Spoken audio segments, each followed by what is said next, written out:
EU Foreign Policy Chief Kaja Kallas said it is impossible to return frozen Russian assets unless Moscow pays reparations. She spoke before a meeting of EU foreign ministers in Copenhagen this week. The EU has frozen about 210 billion euros of Russian assets under sanctions over the war in Ukraine.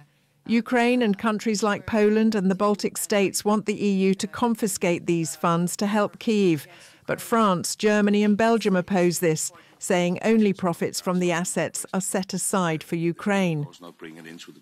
We see that Russia does not want peace, although there are a lot of diplomatic efforts made to bring Zelensky and Russia to the table.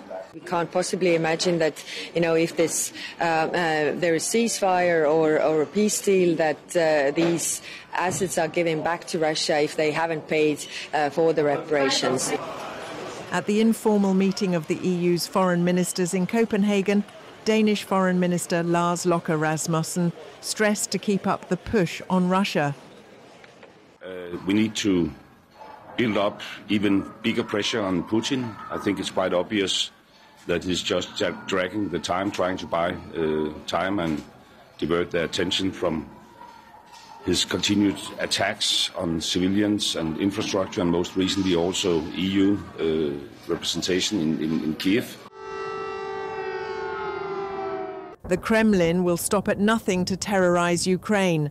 That's according to the European Commission President Ursula von der Leyen, who expressed outrage after Russia's drone and missile attack on Kyiv on Thursday.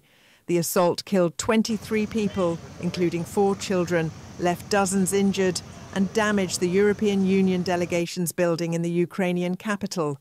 Von der Leyen announced that Brussels will soon introduce further sanctions against Moscow.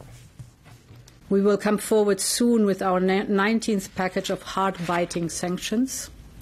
And in parallel, we are advancing the work on the Russian frozen assets to contribute to Ukraine's defense and reconstruction. According to Ukrainian officials, Russia launched nearly 600 drones and more than 30 ballistic and cruise missiles, the most intense assault on Kyiv this month. Many of the victims were killed when a 5-story residential building collapsed in the Donetsky district on the city's left bank. Alongside the EU mission, the Azerbaijani embassy in Kyiv was also damaged in the blasts. Windows were shattered and the consular roof cracked, but Azerbaijan's foreign ministry confirmed there were no injuries among staff and the embassy remains operational. Meanwhile, the Kremlin said on Thursday it was still interested in pursuing peace talks over Ukraine, saying that both sides were continuing military strikes, but that Russia remained committed to diplomacy.